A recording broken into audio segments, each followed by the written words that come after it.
Ya, jadi penyakit kardiovaskular itu merupakan penyakit gangguan fungsi jantung dan sistem vaskular ya. Ini merupakan salah satu penyebab kematian terbesar di dunia.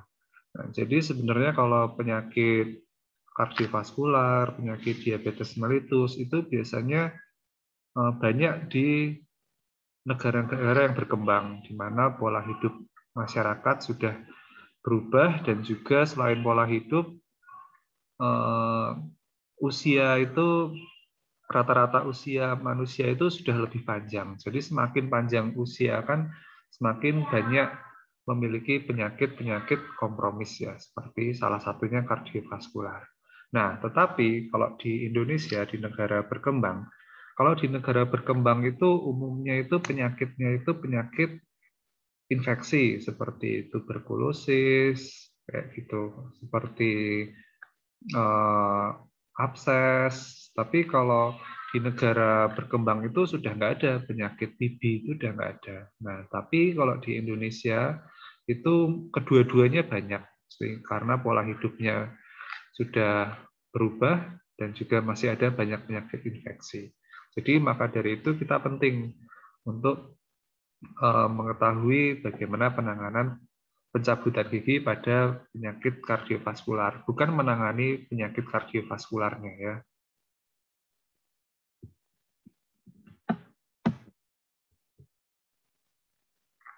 Nah, tadi sudah saya bahas bahwa penyakit jantung itu merupakan salah satu penyakit yang paling banyak diderita. Nah, itu merupakan penyebab utama morbiditas dan mortalitas hingga sepertiga kematian di Indonesia. Mortalitas prematur ini paling banyak disebabkan oleh penyakit jantung koroner dan cerebrovaskular. Masyarakat Indonesia berusia di atas 40 tahun memiliki resiko tinggi penyakit kardiovaskular dengan usaha pencegahan yang masih sangat rendah. Nah, itu kenapa ya alasan kalau pemerintah, PNS maupun perusahaan-perusahaan itu memfasilitasi pegawainya untuk general check up termasuk EKG, termasuk ronsen toraks, pemeriksaan darah rutin itu difasilitasi pegawainya pada usia 35 tahun setahun sekali. Itu salah satu usaha dari pemerintah untuk mengurangi resiko penyakit kardiovaskular dan juga identifikasi dini penyakit kardiovaskular. Itu salah satu alasannya. Nah, tingginya resiko jantung koroner dan stroke pada penduduk Indonesia itu disebabkan oleh faktor resiko vaskular yang seharusnya dapat dicegah seperti hipertensi, obesitas, dislipidemia, dan juga aktivitas merokok. Bukan hanya merokok, tapi juga perokok pasif juga punya faktor resiko. Faktor resiko ya, jadi faktor resiko itu bukan merupakan orang yang merokok pasti akan terkena penyakit jantung dan orang yang tidak merokok itu pasti tidak akan terkena penyakit jantung. Tapi punya faktor resiko yang lebih tinggi pada pasien-pasien yang perokok dan juga perokok pasif. Nah, praktek kedokteran gigi pada hari ini itu berbeda dengan kedokteran gigi 10 atau 20 tahun yang lalu. Itu banyak teknik dan prosedur yang berkembang. Tapi bukan hanya teknik dan prosedur yang berkembang juga, tetapi itu juga berefek pada pasien. Jadi peningkatan ilmu pengetahuan di bidang medis itu bisa menyebabkan manusia itu hidup lebih lama dengan menerima perawatan-perawatan medis. Jadi misalnya kalau pada beberapa puluh tahun yang lalu itu kerusakan katup jantung itu bisa menyebabkan pasien meninggal atau berumur pendek, sekarang sudah berubah. Bisa lebih berumur panjang dengan cara penggantian katup jantung. Dan juga eh, jantung koroner ya atau penyempitan arteri koroner itu bisa lakukan tindakan dengan bypass atau dibuka penyempitannya dengan stent atau balon. Kemudian organ-organ, gagal organ gitu, gagal ginjal, terus hati itu bisa ditransplantasi ya. Bahkan jantung pun sekarang sudah bisa ditransplantasi. Nah, kemudian hipertensi yang parah itu sekarang sudah obat-obatannya sudah sangat berkembang sehingga bisa dikontrol secara medis. Nah, hal-hal semacam ini meningkatkan, mengharuskan kita sebagai dokter gigi untuk paham bagaimana menangani pasien-pasien dengan kondisi komorbid ini, karena semakin kemajuan zaman, orang-orang dengan komorbid itu bisa hidup lebih lama, otomatis bisa membutuhkan perawatan gigi lebih banyak lagi, sehingga dokter gigi pun juga harus mengikutinya, seperti itu.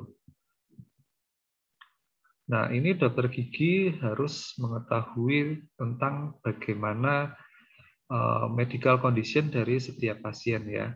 Nah, dengan cara kita mengetahui tentang kondisi medis pasien, kita bisa melakukan modifikasi tindakan dental. Apabila kita gagal melakukan keduanya, baik itu pemahaman tentang kondisi medis maupun melakukan modifikasi dental, itu bisa menimbulkan konsekuensi klinis yang serius. Kunci sukses untuk manajemen dental itu yang pertama itu adalah evaluasi pasien dengan cara memahami dengan baik resiko medis yang ada pada pasien. Kegagalan membuat prosedur planning ini bisa ditoleransi apabila kita mampu memahaminya. Nah, kemudian resiko-resiko itu tentu saja bisa kita atasi supaya kita bisa menghasilkan output yang lebih baik bagi pasien. Nah, ini yang harus dokter gigi tahu. Kita tidak perlu tahu bagaimana cara merawat pasien, bagaimana cara itu mendiagnosis suatu penyakit kardiovaskular, tapi kita harus tahu bagaimana kita menggali riwayat medis seorang pasien. Dan kita harus tahu medikasi apa saja yang digunakan pasien yang kira-kira itu akan berefek pada tindakan yang akan kita lakukan. Kita tidak perlu tahu semua obat-obatan, tetapi kita harus tahu obat-obat apa saja yang perlu diwaspadai pada tindakan yang akan kita lakukan. Kemudian kita perlu tahu tanda dan gejala penyakit. Nanti akan kita bahas lebih lanjut ya. Tidak harus semuanya kita tahu, tapi kita cukup tahu yang akan berpengaruh pada tindakan yang akan kita lakukan, termasuk hasil labnya. Bagaimana cara menilai hasil lab, angka-angka di lab itu, bagaimana itu akan berpengaruh terhadap tindakan kita. Jadi kita nggak hanya sekedar tahu, misal trombositnya rendah, atau HB-nya rendah, atau itu tinggi, itu tidak cukup seperti itu. Nah, kemudian kita harus tahu bagaimana kita berkonsultasi. Ini namanya kolaborasi ya, atau perawatan interdisipliner. Jadi kita tidak sendiri, banyak bidang ilmu lain untuk kita bisa berkolaborasi untuk menghasilkan output pasien yang baik. Nah, ini sudah dirangkum di buku Little, kalian bisa cari buku Little ya. Itu sudah ada A, B, C, D, E, F. Nanti untuk setiap penyakit kardiovaskular ini akan berbeda-beda. Nanti ini bisa kalian baca sendiri ya. Nah, salah satu penyakit kardiovaskular yang perlu kita pahami, yang pertama itu adalah infektif endokarditis atau infeksi di endokarditis, atau itu infeksi yang ada di jantung, biasanya itu di katup jantungnya. Ini dental treatment itu sudah oleh dokter jantung pembuluh darah ya, untuk jantung kardiovaskular itu sudah sering dituduh sebagai salah satu penyebab dari infektif endokarditis. Nah, ini terjadi karena bakteremia yang dihasilkan dari prosedur dental yang kita lakukan. Itu pada pasien-pasien yang punya kelainan jantung. Sehingga kalau kita punya pasien dengan kelainan jantung, kita harus lebih waspada untuk menghindari bakteriemia. Jadi kalau kita pada pasien yang sehat, tindakan kita yang biasa itu tidak menyebabkan bakteriemia karena jantung pasien itu sehat. Tetapi pada pasien dengan kelainan jantung, tindakan kita itu bisa menyebabkan bakteriemia atau bakteri yang dari gigi atau rongga mulut itu menyebar lewat aliran darah, lewat bloodstream, kemudian dia menetap di katup jantung. Nah, bagaimana cara mencegahnya? Yang paling utama itu itu adalah oral hygiene sebelum prosedur. Jadi pada pasien dengan penyakit kardiovaskular wajib kita kontrol oral hygiene-nya dulu. Bisa itu dengan edukasi atau itu bisa dengan pembersihan karang gigi. Yang kedua dengan cara pemberian antibiotik profilaksis. Nah, ini sekilas tentang endokarditis infektif, itu mungkin lebih detail dengan nanti Dokter Dewa ya yang mengajar penyakit dalam. Ini saya hanya supervisi saja, yaitu infeksi lapisan pembuluh darah dan jantung atau endokardium yang mengakibatkan terbentuknya vegetasi infektif hasil interaksi kompleks antara invasi mikroorganisme dengan sistem imun pasien. Nah, intinya yaitu ada bakteri di jantungnya pasien, itu namanya infektif endokarditis. Nah, American Heart Association itu menetapkan rekomendasi antibiotik profilaksis untuk mencegah endokarditis pada pasien dengan penyakit jantung yang hendak menjalani prosedur dental. Apa itu antibiotik profilaksis? Nanti akan saya jelaskan. Mungkin sudah pernah dibahas di kuliah-kuliah lain ya, karena ini kalian sudah semester 7. Nah, ini salah satu ilustrasi ya. Jadi ini seorang pasien ini telah berkonsultasi ke dokter jantung, dia mengungkapkan bahwa ada vegetasi di katup jantungnya pasien ini. Nah, kemudian setelah pasien itu pulang, istrinya bertanya, ada yang serius nggak? Terus ya kata dokter sih nggak ada, cuma ada beberapa vegetables atau sayur-sayuran, ada brokoli dan sebagainya, gitu ya. Nah, ini sebenarnya dari Little, ini juga saya ambil dari Little ya. Penyebab bakteriemia itu bukan hanya tindakan kedokteran gigi. Bahkan mengunyah makanan itu bisa menyebabkan bakteriemia. Bahkan irigasi saja juga bisa. Bahkan penggunaan tusuk gigi itu juga bisa. Sikat gigi saja bisa menyebabkan bakteriemia ya. Nah, terus jadi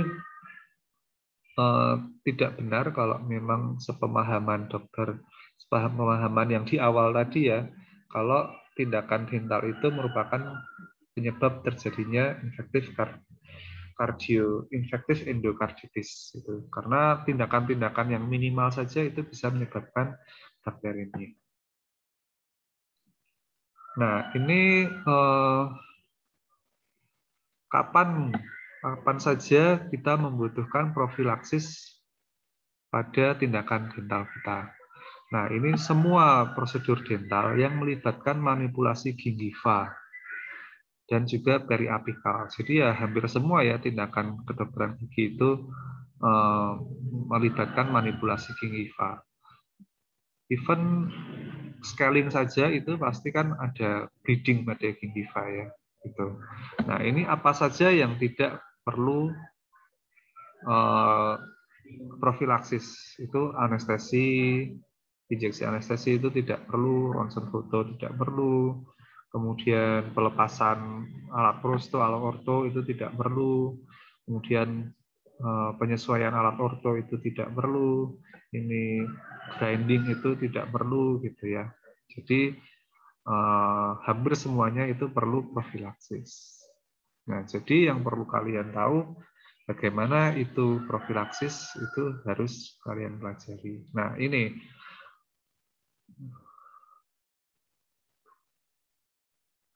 ini jadi penggunaan profilaksis itu sudah berkembang ya dari tahun ke tahun, dan ini di Little 2018 kalau nggak salah. Itu yang terakhir itu tahun 97 sampai sekarang itu belum mengalami perubahan, yaitu dengan pemberian amoksisilin 2 gram secara oral 1 jam sebelum tindakan. Itulah yang namanya antibiotik profilaksis. Jadi seperti yang kalian tahu ya, amoksisilin itu kan dosis sediaannya kan 500 mg.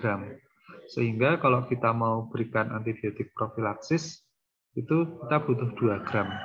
Jadi pada saat pasien datang pertama, kalau dia belum kita berikan antibiotik profilaksis, harus kita resepkan dulu antibiotik amoksisilin 4 tablet. Dan kita instruksikan untuk dia minum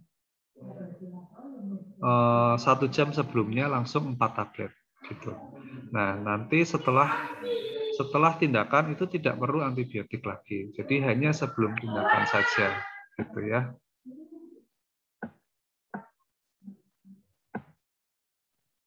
Sebentar ya, Dek, ini guru lesnya anak saya datang, saya mau pindah tempat dulu.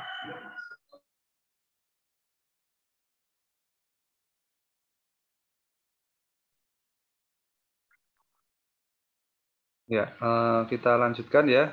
Sekali lagi saya ingatkan, misal ada yang mau bertanya, silakan langsung ketik saja di kolom chat.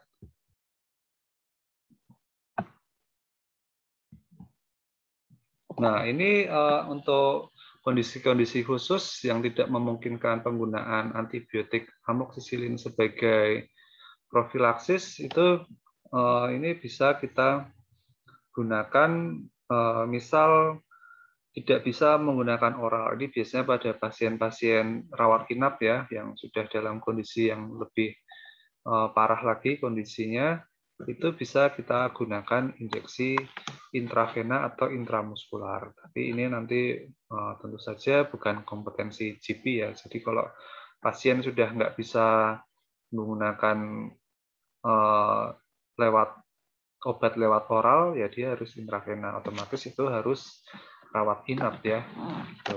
Nah, kemudian yang perlu kalian ketahui ini, pasien dengan alergi dengan golongan penisilin. Itu bisa diberikan clindamycin atau ini golongan makrolit ya, seperti azitromisin atau clarithromycin. Atau cefalexin, tapi cefalexin ini jarang. Nah, terus mungkin nanti akan ada golongan cefalosporin ya, contohnya seperti ceftriaxone atau cefadroxil gitu.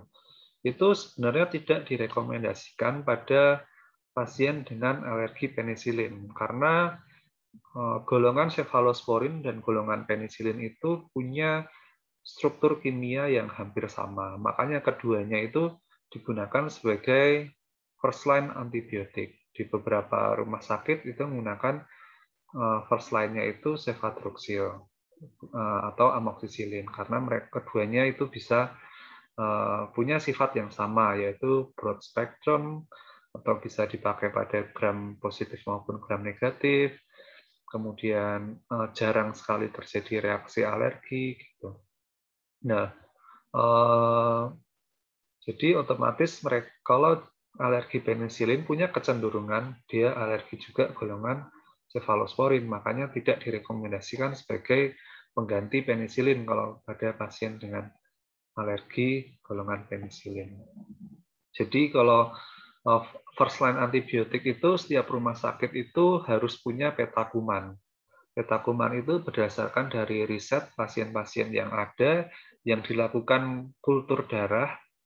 Tidak semua pasien dilakukan kultur darah, tetapi setiap ada penggunaan kultur darah itu harus dimasukkan ke data peta kuman. Sehingga tiap rumah sakit akan punya data pasien-pasien mereka itu paling banyak itu resisten dengan antibiotik apa, dan juga antibiotik apa yang paling aman dan paling efektif untuk pasien, sehingga itu dijadikan first line antibiotik untuk suatu rumah sakit. Begitu cara menentukannya. Nah, ini ada kondisi-kondisi khusus, yaitu pasien yang direncanakan melaksanakan tindakan bedah. Nah, itu jadi misal pasien ada gigi karies, pasien ada sisa akar, pasien ada penyakit jantungnya dan akan bedah jantung. Pertanyaannya itu pasien bedah dulu atau tindakan dental dulu. Nah, padahal ini kan agak dilematis ya. Kalau jantungnya belum beres, nanti perawatan dentalnya akan menimbulkan resiko.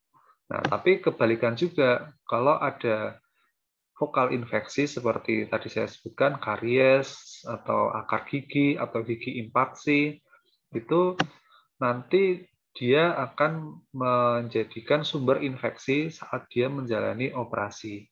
Jadi, sudah dilakukan kesepakatan, kalau ada pasien dengan penyakit jantung yang akan menjalankan operasi jantung seperti open heart itu yang buka toraks itu atau mungkin hanya bypass atau pemasangan stent atau penggantian katup jantung, itu mereka harus bersih dulu kondisi rongga mulut.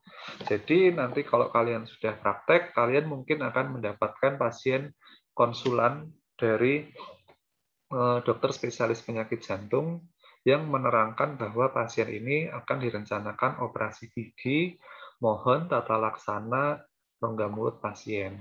Jadi dokter jantung kalau mereka mau merencanakan operasi jantung, mereka umumnya merujuk pasiennya, mengkonsulkan pasiennya ke 3 spesialis, yaitu dokter gigi atau dokter spesialis bedah mulut, dokter spesialis THT, dan juga dokter spesialis paru. Karena sumber-sumber infeksi itu dari situ, dari mulut, dari hidung dan telinga, dan juga dari paru-paru.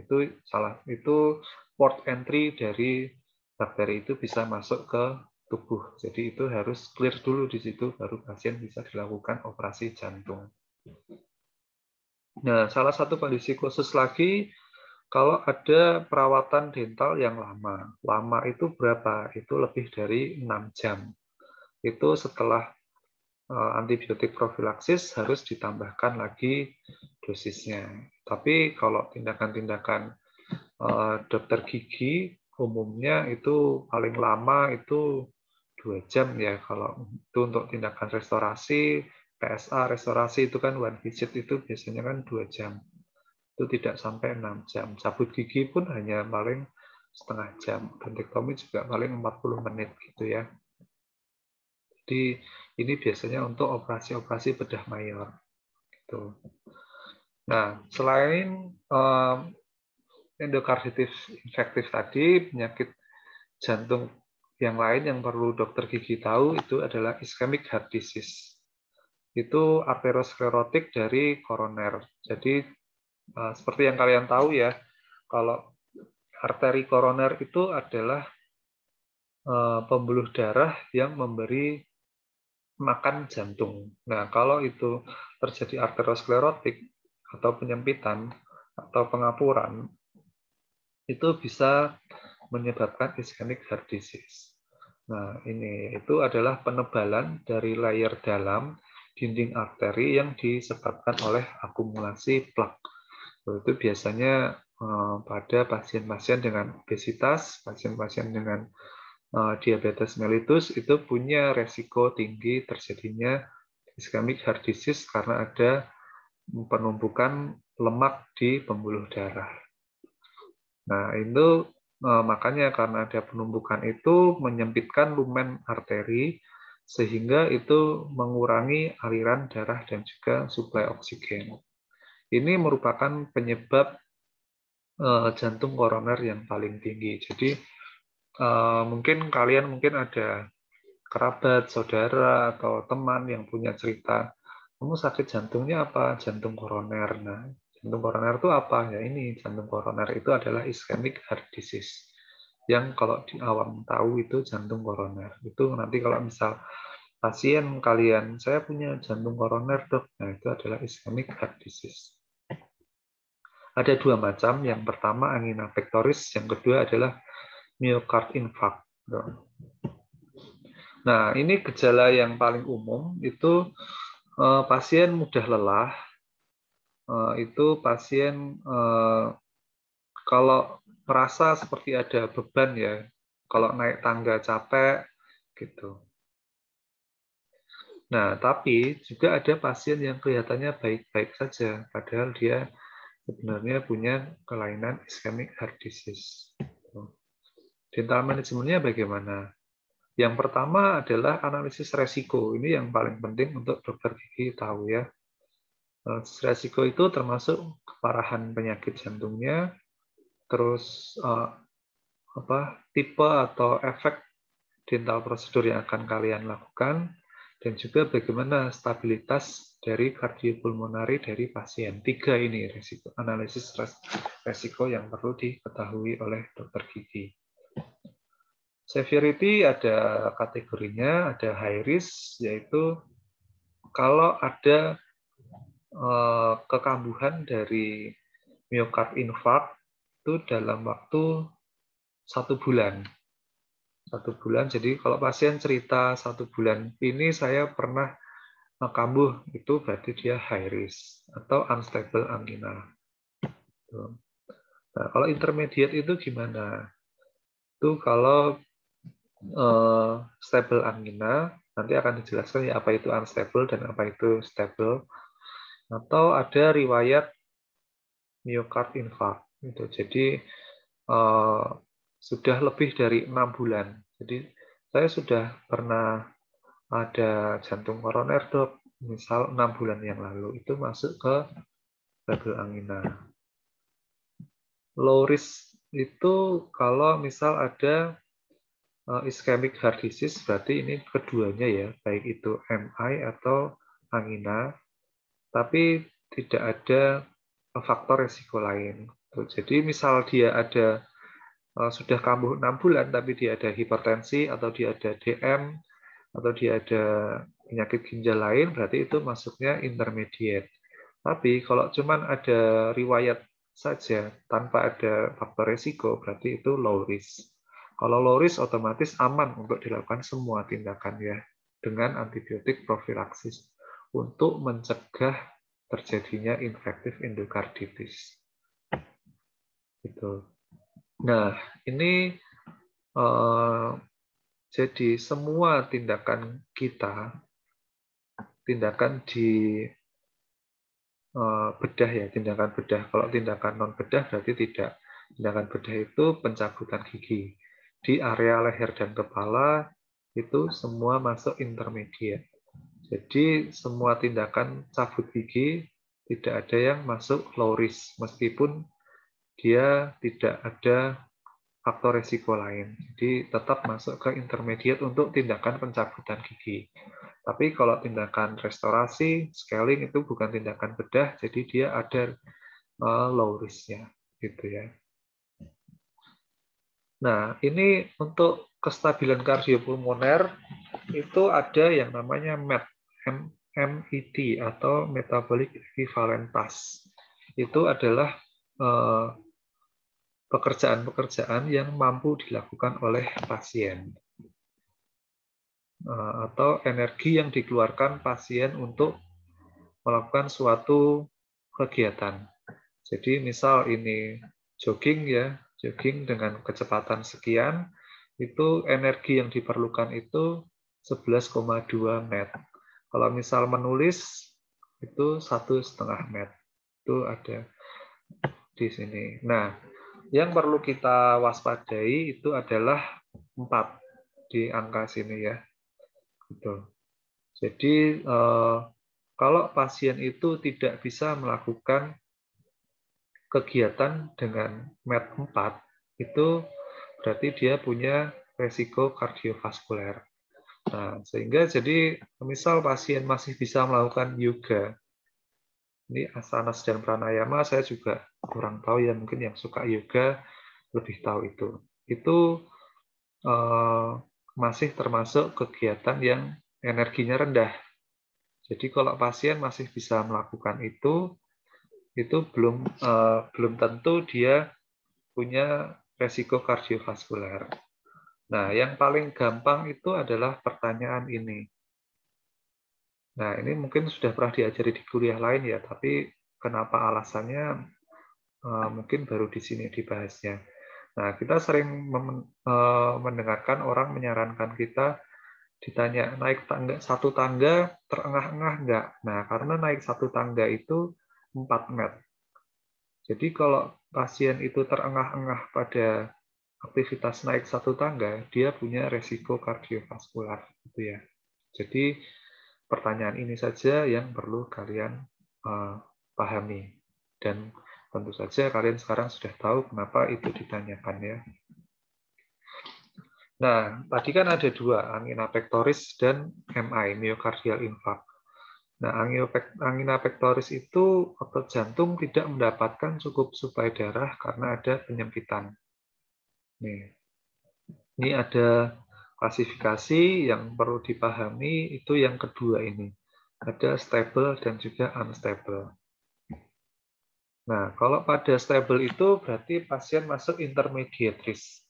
Nanti setelah ini baru ada modifikasi untuk pasien high risk gimana, intermediate bagaimana, low risk bagaimana ya.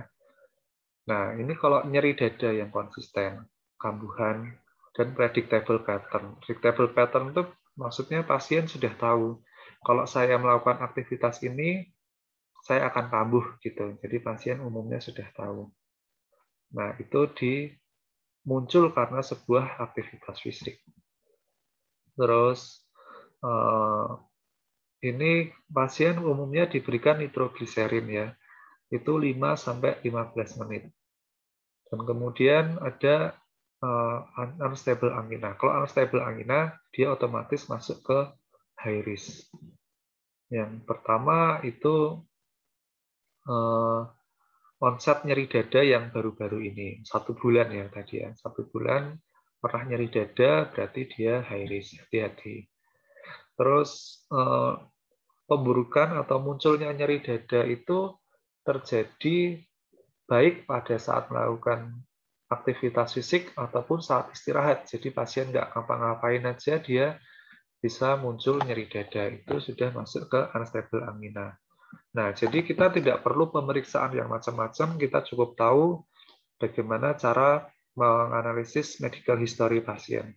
Cukup pertanyaan-pertanyaan ini saja ya yang perlu kita waspadai. Nah, kalau infark miokard itu adalah kerusakan irreversibel pada otot jantung.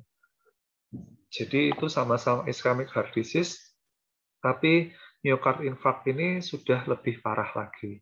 Jadi kan misal ada penyempitan pembuluh darah, itu menyebabkan kurangnya suplai oksigen. Kalau hanya penyempitan saja, itu masuknya ke angina pectoris. Tetapi pada kondisi yang lebih lama, karena penyempitan itu, ada sebagian otot jantung yang mengalami nekrosis.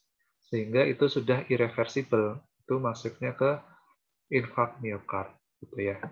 Itu penjelasan paling simpel tentang perbedaan angina pectoris dan infark miokard itu adalah seperti itu. Yang lebih detail nanti tentu saja akan dibahas oleh Dr. Dewa di kuliah penyakit dalam. Nah, kalau tadi kita analisis resiko dari angina pectoris, sekarang kita analisis resiko dari myocard infarction. Intermediate risk itu adalah asimptomatik pasien dengan tanpa faktor resiko lain, gitu ya. Sama dengan angina unstable angina tadi ya. Kalau high risk itu tadi sama, ada yang simptomatik bergejala ya. Kalau pasien sudah bergejala, berarti dia masuk ke high risk gitu. Bedanya dengan yang tadi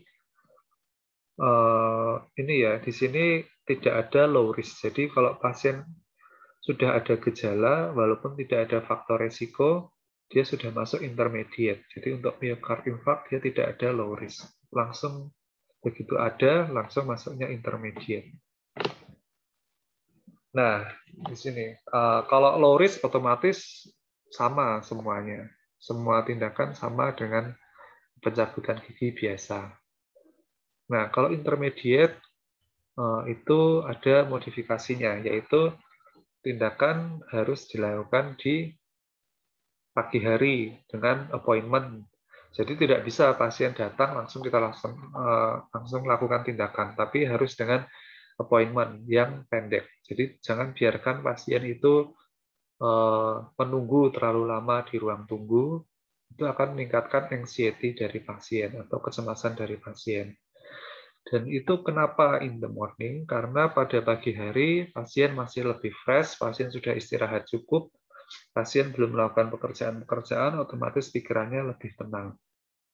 Nah, kendalanya bagaimana kalau jam praktek kita di klinik atau di rumah sakit itu cuma sore atau malam hari? Ya, pasiennya harus diedukasi untuk hari itu tidak melakukan aktivitas, hari itu harus istirahat yang cukup, hari itu harus makan yang cukup, harus nyaman dulu sebelum pasien datang ke klinik kita kalau kita hanya punya waktu praktek di malam hari gitu.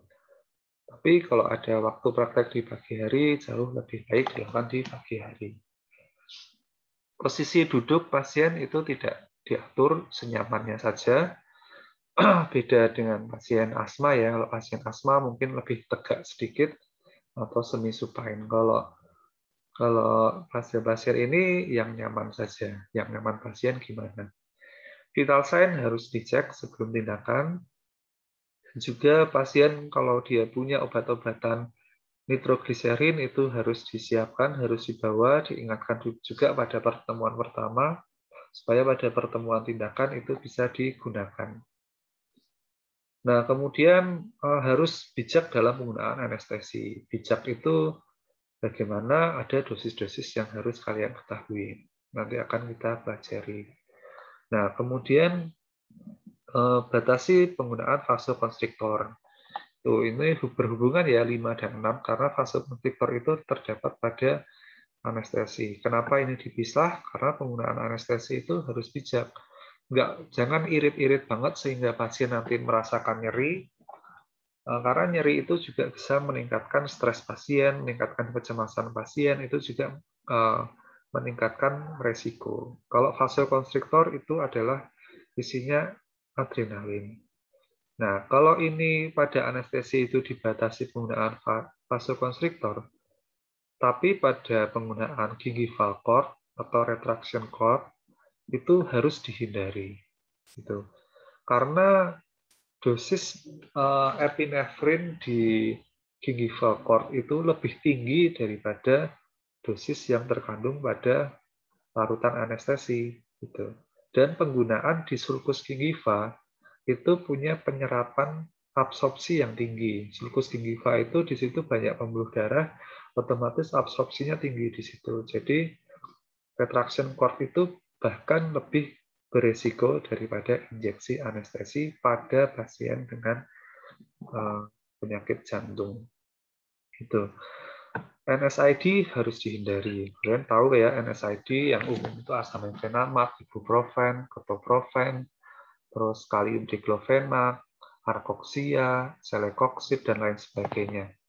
Itu harus dihindari kecuali naproxen. Tapi naproxen itu susah dicari di Indonesia. Jadi nggak usah ngapalin banyak-banyak. Misal ada pasien ada resiko jantung intermediate high risk, dan kasih aja dia paracetamol. Atau steroid malah aman juga ya.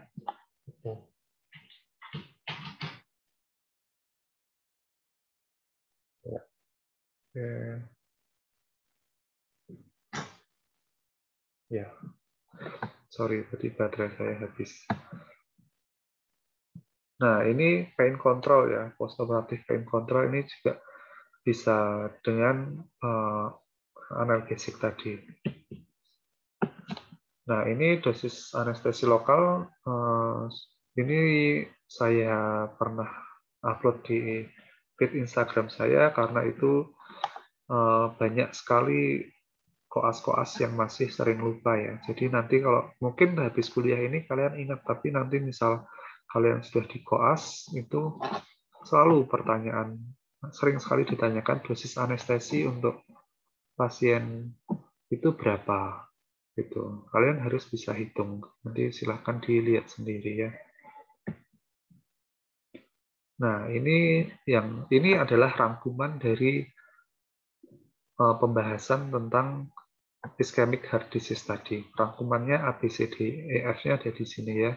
Nanti silahkan dibaca sendiri ya ini ya. Ini ada di buku Little juga.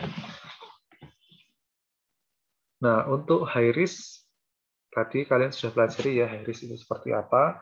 Semua tindakan elektif harus ditunda. Jadi misal pasien mau cabut gigi, mau scaling, itu tidak ada emergensinya, harus ditunda. Nah, kalau pun emergensi, itu harus dikerjakan sekonservatif mungkin. Tindakan emergensi itu apa saja? Itu ada nyeri, infeksi, dan juga perdarahan. Itu yang harus yang masuk emergensi yang bisa dilakukan. Selain itu harus ditunda. Ditunda itu bukan terus ditunda, Pak nggak bisa Pak, nanti ya kalau udah bagus kondisinya Bapak datang lagi. Bukan seperti itu. Ditunda itu kita harus memberi solusi ke pasien. Harus kita rujuk ke dokter spesialis jantung. Jadi kita kasih pasien rujukan ke dokter spesialis jantung supaya pasien itu memperbaiki kondisinya. Nih, konsul. Bedanya rujuk dan konsul, refer and consult. Kalau refer itu pasien yang kita rujuk, itu kita serahkan ke dokter yang kita rujuk. Kalau konsul, itu pasien yang kita konsul, setelah dilakukan konsultasi dengan dokter yang kita konsul, pasien itu kembali ke kita untuk kita lanjutkan perawatan. Jadi misal pada pasien mau cabut gigi, dia ada resiko lain, kita konsul ke kardiologi. Setelah kardiologi itu memperbaikinya, pasien kembali ke kita untuk dilakukan perawatan. Tetapi misal ada pasien high risk, kalian temukan, kalian rujuk ke dokter spesialis bedah mulut, ya nanti kalau dirujuk itu berarti nanti dokter bedah mulutnya akan menyelesaikan kasusnya, tidak akan mengembalikan ke kalian. Misal kalian punya pasien dengan karies, terus kalian konsul ke kardiologis dan nanti akan kalian tambal, itu konsul. Jadi perbedaannya, konsul itu pasien akan kembali ke kalian, rujuk itu pasien tidak kembali ke kalian. Gitu ya. Nah, ini pada pasien high risk harus masuk IV line. Untuk infus, untuk kalau ada obat-obat yang diberikan IV line itu kan lebih cepat bekerja. Jadi misal ada kondisi kecemasan, itu bisa langsung masuk diazepam IV line. Atau ada serangan jantung tiba-tiba, harus ada nitrogliserin yang IV line. Jadi pada pasien high risk harus terpasang IV line. Jadi sehingga terjadi kondisi emergensi bisa langsung diberikan medikasi yang cepat. Itu terus monitoring kardiogram dan juga vital sign ya. Kalau intermediate tadi cukup di awal saja, tapi kalau high risk itu harus terpasang terus, termonitor terus vital sign-nya. Terus gunakan oximeter. Ini kalian sudah tahu semua oximeter ya, karena sekarang sudah jadi benda yang awam dimiliki untuk oximeter di zaman sekarang.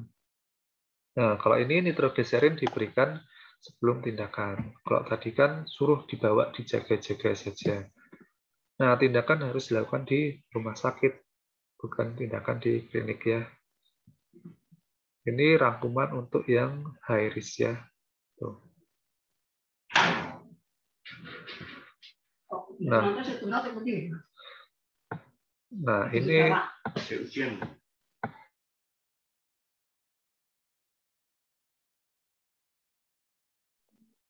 Nah, terus yang ini penggunaan vasokonstriktor. Nah, vasokonstriktor itu bisa menyebabkan takikardi, bisa menyebabkan aritmia, dan juga meningkatkan tekanan darah. Jadi kita tahu vasokonstriktor itu adalah penyempit pembuluh darah seperti epinefrin yang terkandung pada gingival cord atau epinefrin yang terkandung pada larutan anestesi. Epinefrin dan adrenalin itu sama ya. Jadi dia punya seperti kalau kalian sedang ketakutan, kalian sedang excited, itu kan adrenalinnya meningkat. itu sama dengan vasokonstriktor. Dia adrenalin yang meningkat itu bisa meningkatkan denyut jantung. Otomatis kalau denyut jantung meningkat pada pasien dengan kelainan jantung, dia akan mengalami aritmia atau ritme jantungnya tidak tidak ritmenya tidak irama, tidak sesuai iramanya. Nah, jadi kenapa ada vasokonstriktor di anestesi itu? Fungsinya yang pertama itu untuk mengurangi perdarahan pada saat tindakan. Kemudian yang kedua, karena ada penyempitan darah di situ, otomatis larutan anestesi yang kita injeksikan itu akan stay di situ, tidak akan terbawa aliran darah kemana-mana, sehingga durasinya lebih lama, yaitu memperpanjang durasi. Kemudian yang ketiga, karena ada penyempitan pembuluh darah di situ, sehingga larutan anestesi stay di situ. Seperti kita ketahui, lidokain itu punya efek toksik, sehingga dia punya fungsi untuk menurunkan toksisitas dari lidokain. Itu adalah fungsi-fungsi vasokonstriktor ada di larutan anestesi. Sehingga nanti kalau kalian cek, kalau larutan anestesi yang tanpa vasokonstriktor, itu dosisnya itu 4,4. Tetapi kalau ditambahkan dengan vasokonstriktor atau epinefrin, dia dosisnya itu adalah 7. Sehingga dengan penambahan vasokonstriktor, kita bisa meningkatkan dosis yang bisa kita berikan ke pasien karena dia lebih aman. Tetapi lebih aman untuk pasien normal itu akan berbahaya untuk pasien dengan kardiovaskular. Nah, ini makanya disarankan penggunaan yang lokal anestesi yang tanpa vasokonstriktor. Gitu. Kalau emang butuh vasokonstriktor gimana? Nah, kalau pasien dengan intermediate risk itu masih boleh. Boleh, tapi harus dibatasi 0,36 epinefrin. Gimana cara menghitungnya? Tadi sudah saya posting di feed Instagram saya supaya bisa lebih dilihat. Intinya gampangannya ini 0,036 epinefrin itu adalah 1,5 ampul. Gitu. Cara gampangnya untuk menghafal. Tapi otomatis kalau kalian nanti misal ujian itu ya harus tahu cara menghitungnya ya. Biasa epinefrin itu kan kalau yang 1:100.000 itu kandungan anestesinya itu adalah mepivakain. Tapi kalau yang lidokain itu 1:80.000. Jadi kalau yang lidokain itu 1,5 ampul, kalau yang mepivakain itu adalah 1:100.000. Itu nanti kalian juga harus tahu ya, mepivakain itu nanti ampulnya dia ada pita warna merah. Kalau lidokain dia ampulnya ada pita warna kuning. Kalau yang tanpa epinefrin itu nanti ampulnya pita warna hijau. Itu sudah ditandai. Nah, intravascular injection harus dihindari. Maka itu kalau blok anestesi kalian wajib untuk aspirasi. Jangan sampai kalian lupa aspirasi dan injeksinya langsung masuk ke intravaskular. Nah, perdarahan. Ini pasien yang mengkonsumsi aspirin atau antiplatelet seperti clopidogrel ya, CPG, pasien biasanya tahunya CPG, atau clopidogrel. Itu punya faktor resiko terjadinya prolonged bleeding. Nah, itu umumnya itu tidak begitu signifikan untuk aspirin dan antiplatelet. Kalaupun terjadi, itu bisa dikontrol dengan cara lokal. Jadi penghentian aspirin dan antiplatelet itu belum tentu harus dilakukan. Tetapi yang tahu itu adalah dokter spesialis jantung, apakah itu boleh dihentikan atau itu harus dilanjutkan. Kalau harus dilanjutkan, ya mau nggak mau kita sebagai dokter gigi harus tahu bagaimana cara mengatasi bleeding yang terjadi. Nah, ini adalah salah satu lab. Itu ada namanya INR, atau dia adalah perbandingan antara PPT dan APTT. Jadi kalau kita mau tahu INR pasien, kita harus rujuk pasien untuk cek lab PTT APTT. Itu kalau pasien tidak boleh untuk hentikan antiplateletnya. Tapi kalau boleh dihentikan antiplateletnya, kita nggak perlu cek INR. Gitu. Kalau INR itu normalnya adalah 1,1. Jadi misal INR-nya itu meningkat sampai 2, 2,5, sampai 3, gitu masih bisa dilakukan tindakan dengan resiko perdarahan yang bisa dikontrol secara lokal. Gitu. Tapi kalau di atas 3,5, itu otomatis tidak bisa kita lakukan. Mau nggak mau kita harus konsul ke dokter jantung untuk harus stop antiplateletnya. Nah, kemudian ini ada aritmia atau disritmia. Ini pentingnya kenapa kalau kita ukur denyut nadi itu tidak boleh dihitung 15 detik kemudian dikali 4, tetapi harus dihitung selama 60 detik atau 1 menit. Selama kita menghitung, kita tidak hanya menghitung saja, tetapi juga harus fokus ke ritmenya. Apakah ritmenya itu seirama dari awal sampai akhir, atau ada suatu kala ritme itu melambat atau ritme itu lebih cepat. Mungkin ada 2 detik atau 3 detik ritme itu berubah, itu adalah gejala aritmia yang harus kita ketahui. Kalau bradikardi itu jumlah denyutnya kurang dari 60, kalau takikardi itu jumlahnya lebih dari 100.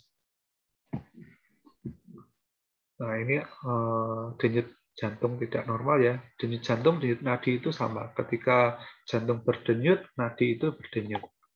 Gitu. Ini jadi bisa abnormalnya itu bisa ritmenya, bisa juga rate-nya. Jadi tidak hanya jumlah, tetapi juga iramanya. Nah, ini kardiak aritmia itu ternyata dia adalah yang most present dari cardiovascular disease. Jadi penyakit kardiovaskuler itu yang paling sering dijumpai itu ternyata adalah kardiak aritmia. Tapi itu adalah yang paling mendapat concern rendah, baik itu oleh dentist maupun untuk oleh pasien. Nah, itu karena dia paling sering dan juga paling minim mendapat perhatian, itu dia berpotensi fatal. Dia bisa dimunculkan oleh emosi, biasa karena kecemasan atau marah. Gitu. Nah, jadi otomatis terutama anxiety ini yang paling dokter gigi sering timbulkan itu. Pasien itu walaupun dari luar masuk ke ruangan kalian itu biasa saja, tetapi bisa jadi sudah dalam kondisi cemas di situ.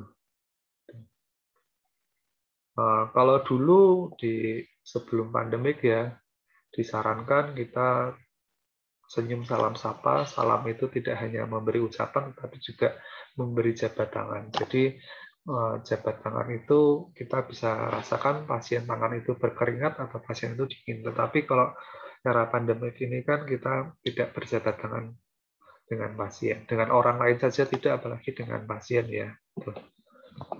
Dan juga obat-obatan yang diberikan di kedokteran gigi. Ini penyebab tindakan dental itu salah satu yang menimbulkan kecemasan pasien ya. Pasien sudah cemas pada saat duduk, belum duduk aja udah cemas, biasanya baru masuk aja udah cemas. Jadi pasien terlihat biasa saja, tetapi merasa nyawanya sudah mau melayang. Ya. Kardiak aritmia itu bisa terdiagnosis, bisa juga belum terdiagnosis. Pasien yang datang ke kalian itu bisa saja belum terdiagnosis. Nah, ini stres dan juga pemberian epinefrin yang berlebihan itu membahayakan pasien. Dan meskipun dalam kondisi yang baik pun, kardiak aritmia itu bisa muncul dan memerlukan tindakan emergensi. Makanya itu, jadi kunci suksesnya adalah identifikasi dan prevensi. Nah, apa itu yang harus kita lakukan? Yaitu pemeriksaan histori medis, review of system, dan juga pemeriksaan vital sign. Contohnya apa? Ada palpitasi, pasien berdebar, nyeri dada, nafas pendek, dan juga sinkop. Nah, ini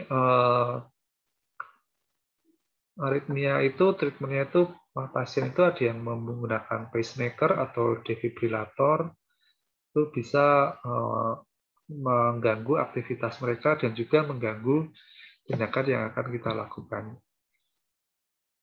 Nah, ini bagaimana cara mengidentifikasi pasien dengan aritmia. Ini nanti akan lebih jelas di dokter dewa ya, tapi yang perlu kalian ketahui itu tadi, kalian harus bisa medical history-nya bagaimana, kemudian obat-obatannya yang digunakan apa saja, kemudian apakah pasien itu menggunakan pacemaker atau tidak, kemudian ini vital sign itu harus kalian tahu tadi, tidak hanya jumlahnya tetapi juga ritmenya.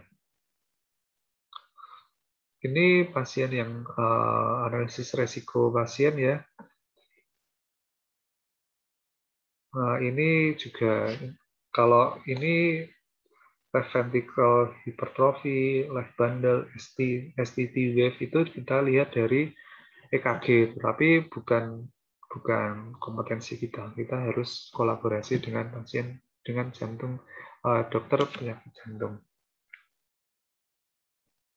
Ini kalau di sini semua ini adalah bacaan dari hasil EKG.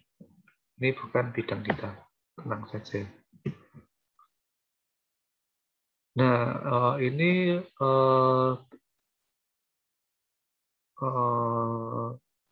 modifikasinya ya pada pasien dengan intermediate, itu intinya adalah reduksi stres dan anxiety.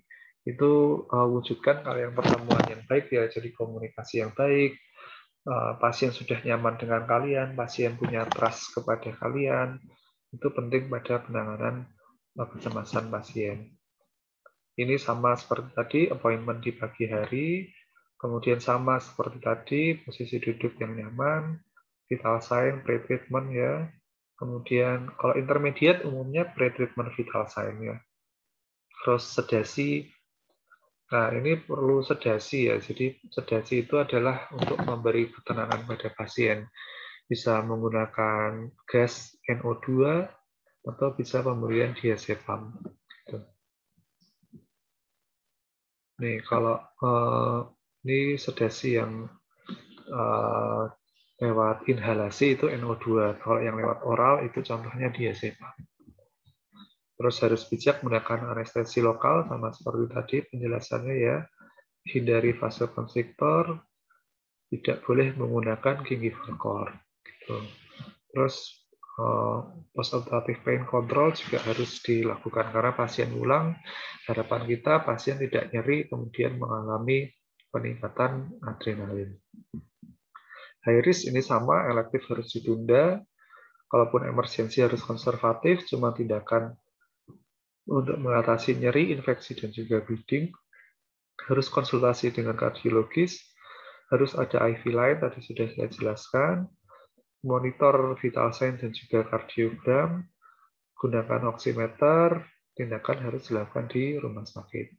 Sama, persis ya, untuk yang dengan MI dan juga angina tadi.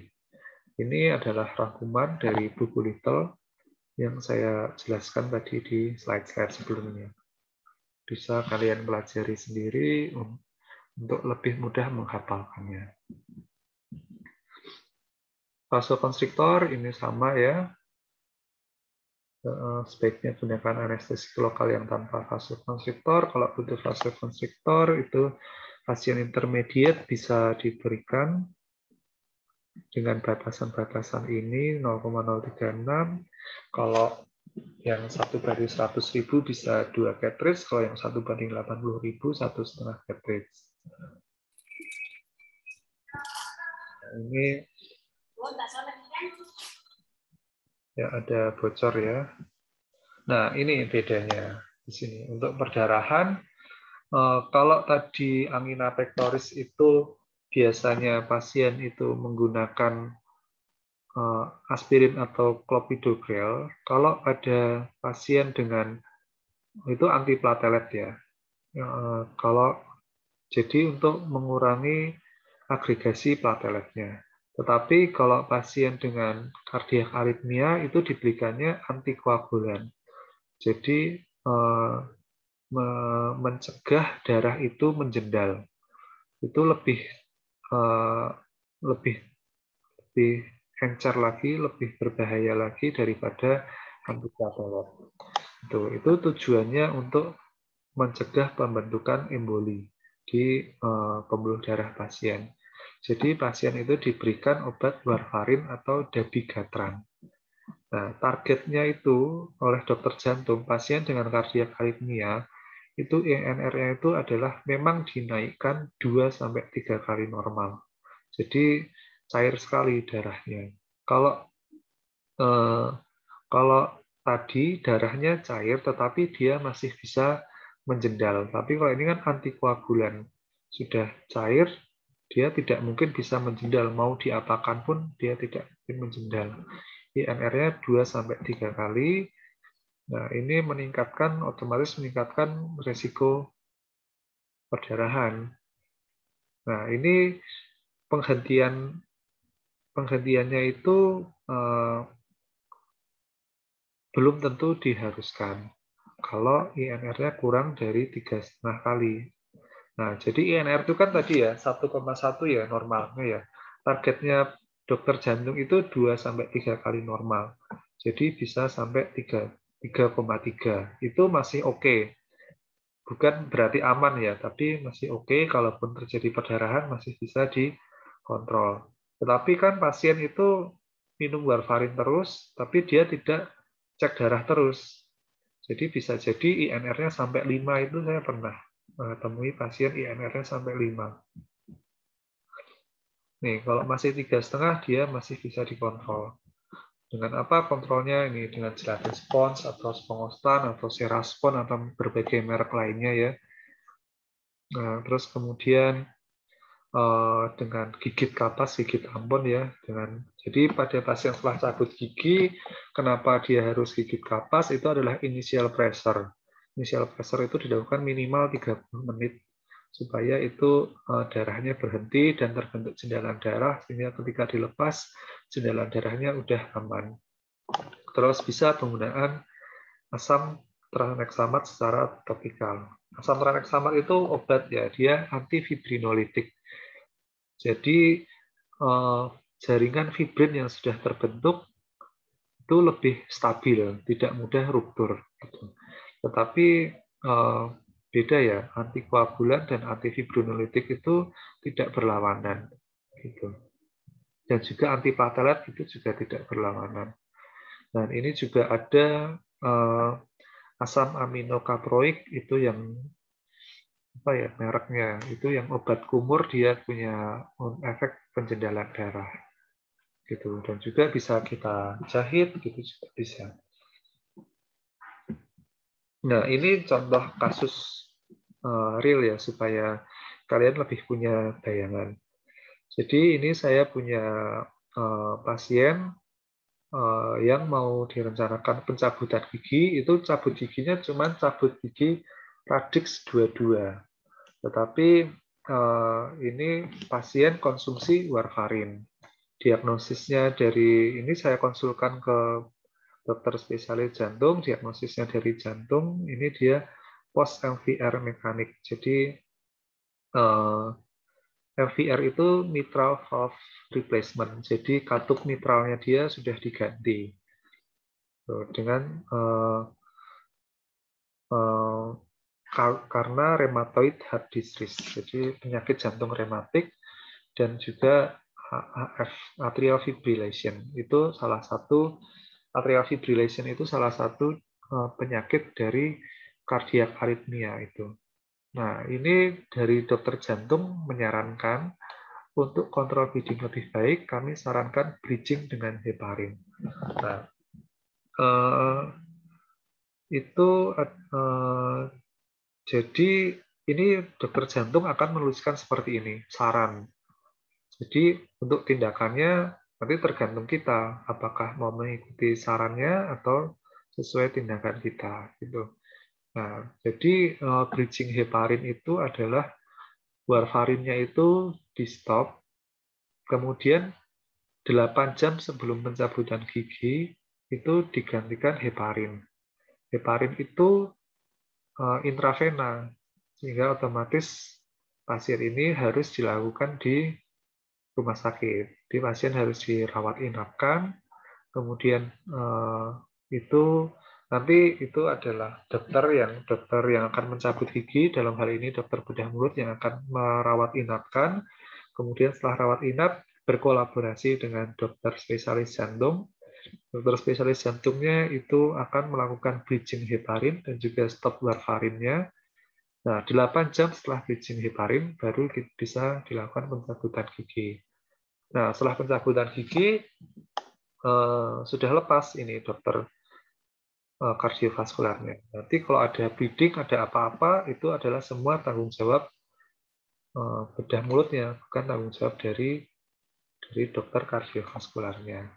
Itu namanya kolaborasi di situ. Ini contoh salah satu kasus klinik supaya nanti kalian lebih paham bagaimana penanganannya. Nah, pasien dengan kardiak aritmia, dia sering menggunakan pacemaker. Pacemaker itu apa? Jadi di dada pasien ini ada semacam alat yang dia langsung masuk ke vena. Vena di sini dia masuk ke jantung. Bisa ke right atrium, atau ventricle kanan, atau yang kiri juga bisa ya. Nah, nanti alat ini adalah membuat denyut jantung itu lebih baik, bisa seirama.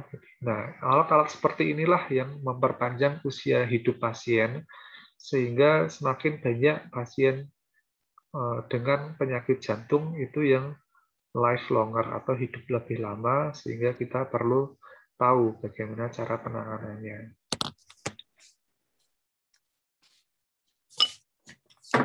Ini penggunaan pacemaker. Malah kecap manis pedas kayak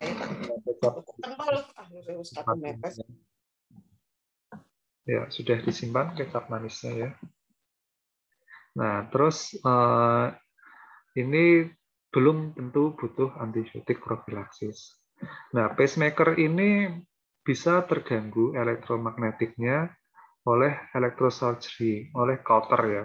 Cauter itu yang biasa digunakan untuk bedah kecil ya, untuk gingiva, atau light cure itu untuk restorasi komposit, atau ultrasonic scalar itu bisa mengganggu dari kerja pacemaker-nya. Jadi itu harus dihindari penggunaan alat-alat itu pada pasien yang menggunakan pacemaker.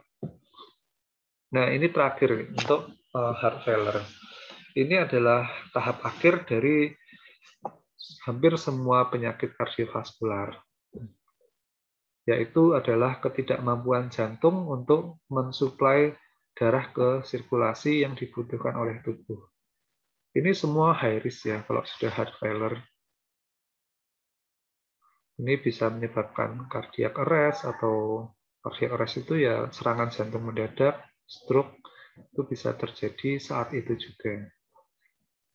Nah, ini seorang dokter gigi harus bisa mengenali problem-problem pada pasien tersebut, bisa membuat rujukan medis, diagnosis dan manajemennya, dan juga bisa mengembangkan dental management yang paling efektif untuk pasien tersebut. Nah, sebenarnya kalau ini nanti di semester 7 ini kalian akan mengikuti BLS ya. Sebenarnya kalau menurut saya BLS itu perlunya waktu SMA gitu ya. Jadi semua orang harus bisa melakukan BLS. Nah, ini karena banyak sekali yang meninggal tiba-tiba. Ini udah berita 2019 ya, jadi ada pejabat yang meninggal saat itu presentasi di kementerian. Ya, kalau seandainya banyak orang yang bisa BLS, pasti tidak terjadi seperti ini. Ini ada orang yang serangan jantung, malah semuanya mengumpul, ini posisinya masih duduk, ini nggak tahu diapain, malah berkerumun semua, oksigennya terserap semua, jadi ya malah memperburuk kondisi pasien tersebut. Jadi kalian harus belajar ya BLS sekarang untuk persiapan kalian nanti di klinik. Heart attack itu bisa terdiagnosis, bisa juga tidak terdiagnosis. Banyak sekali pasien berita-berita ya, itu artis ya. Kalau misal artis ya terberitakan, kalau bukan artis ya tidak terberitakan.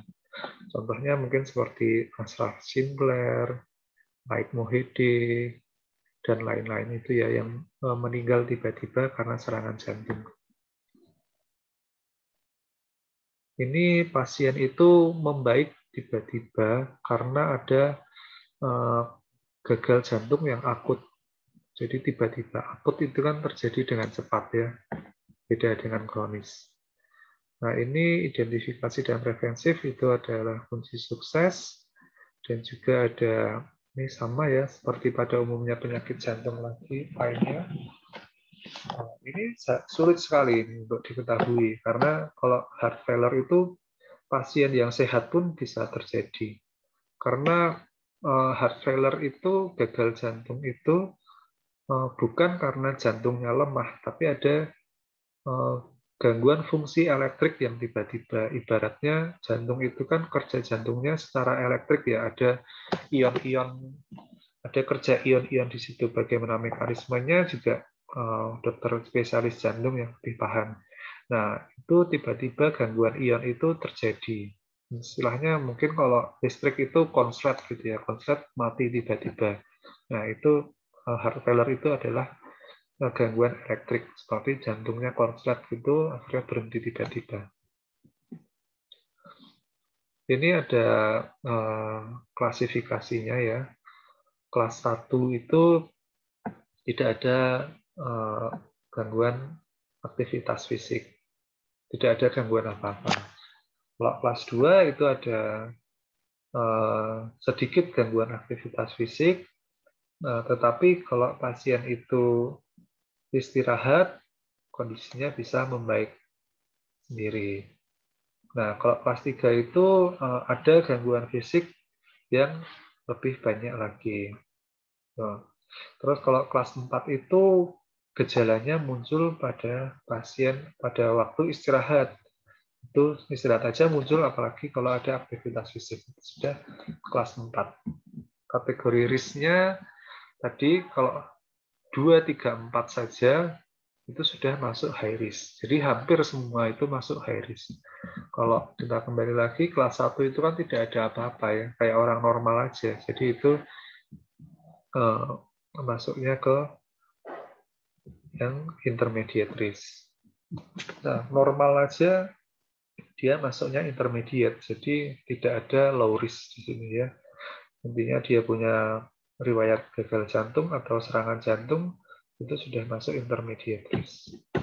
Modifikasi 1, kalau kelas 1 itu semua tindakan dental itu bisa dilakukan. Tetapi walaupun semua bisa dilakukan, itu tetap saja dekompensasi itu bisa terjadi. Jadi tetap jangan santai-santai aja, tapi tetap waspada, BLS-nya harus siap. Kalau yang kelas 2 itu bisa dilakukan tindakan setelah ada konsultasi dengan kardiologis. Jadi biasanya kardiologis nanti akan membuat cardiac risk index atau CRI. Ini pasien ini masuk kategori apa. Terus kalau 3 itu harus di rumah sakit, 4 itu tidak boleh tindakan elektif, cuman hanya emergensi saja. Gitu. Dan modifikasinya harus ini ya, harus awareness saja gitu, karena bisa terjadi suatu saat. Nah, ini kalau posisi supine itu pasien biasanya tidak bisa toleransi. Supine itu kayak tegak gitu ya. Jadi kalau pasien Tadi pasien dengan angina pectoris, miokard infark, kardiak aritmia itu bebas posisinya senyaman pasien aja. Kalau pasien nggak nyaman, diubah. Kalau pasien sudah nyaman, ya kalian bisa bekerja secara ergonomis sebagaimana mestinya. Terus biasanya semi supine ya. Terus supine itu tidur ya. Supine itu tidur. Jadi semi supine atau tegak. Semi supine itu bisa 30 sampai 45 derajat. Tuh. Terus batasi epinefrin, ini Mivacor tidak boleh, intravaskular. Jadi mayoritas sama semua. Untuk semua tindakan itu hampir sama semua ya. Yang beda tadi adalah antiplatelet dan antikoagulan, itu yang perlu kalian ketahui. Nah, pada pasien dengan riwayat heart failure, selama tindakan ini harus diberikan oksigen. Makanya nanti ada semester ini kalian juga ada praktikum oksigenasi. Ini ABCDEF-nya ringkas rangkuman dari semuanya tadi. Ya, sekian. Terima kasih. Kuliah saya berakhir di slide ini. Apabila ada pertanyaan, saya persilahkan.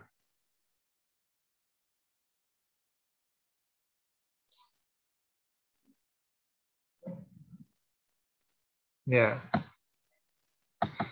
ini ada pertanyaan dari Agnes Eka Ristia Intan. Ya, terima kasih atas pertanyaannya. Agnes ini bertanya, mengapa penggunaan rubber dam dapat membuat bakterinia? Sebelumnya saya berpikir bahwa rubber dam mampu mengurangi aerosol saat perawatan untuk masuk ke dalam mulut. Terima kasih.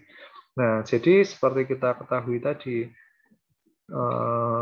ini bakteremia ini pada pasien dengan penyakit kardiovaskular ya. Kalau pasien normal-normal aja ya dia nggak akan terjadi bakteremia.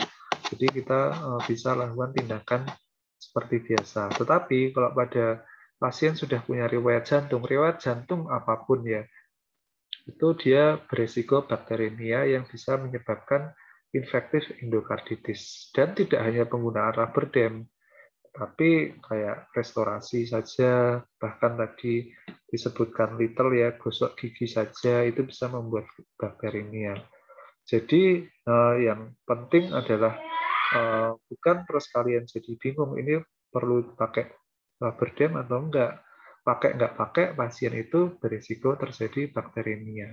Nah, kenapa? Karena tadi disebutkan semua manipulasi gingiva itu bisa menyebabkan bakteremia. Rubber dam itu kan dia dipasang di cervical gigi ya, otomatis dekat dengan gusi. Dan kadang preparasi itu membutuhkan preparasi subgingival.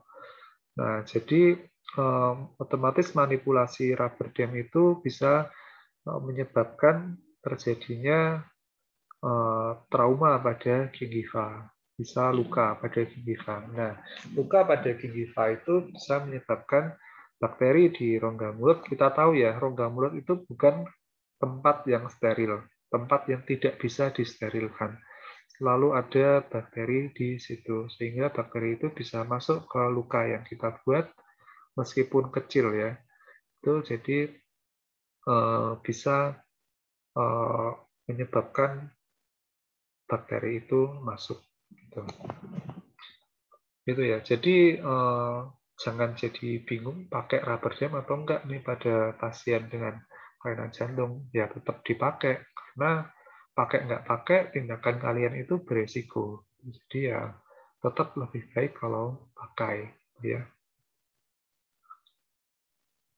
Oke, terima kasih sama-sama ya, Agnes. Ada lagi pertanyaan?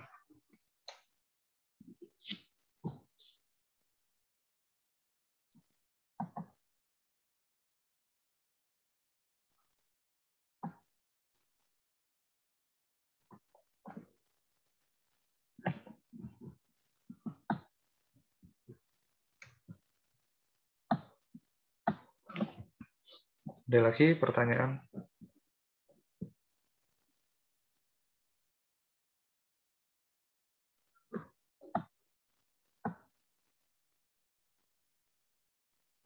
Kalau sudah cukup, saya akhiri kuliah ini ya. Nanti apabila ada pertanyaan, kalian bisa kontak saya lewat manapun, bisa lewat DM Instagram, WhatsApp, ataupun email. Jadi nanti akan saya jawab. Kalian boleh berkonsultasi kapanpun ya, waktu tidak hanya pada saat kuliah ini atau saat kalian mahasiswa, tapi nanti misal kalian sudah koas ataupun kalian nanti sudah menjadi dokter gigi, saya akan dengan senang hati untuk selalu berdiskusi dengan kalian. Jadi mahasiswa-mahasiswa saya yang sudah lulus pun juga masih sering menanyakan apabila ada pasien-pasien di klinik yang sekiranya bisa saya bantu. Jadi sebagai dokter ya nanti kalian adalah pembelajar sepanjang masa ya, jangan pernah berhenti belajar karena ilmu itu akan terus berkembang. Ya, ini kuliah ini saya akhiri, nanti ini sudah saya record, nanti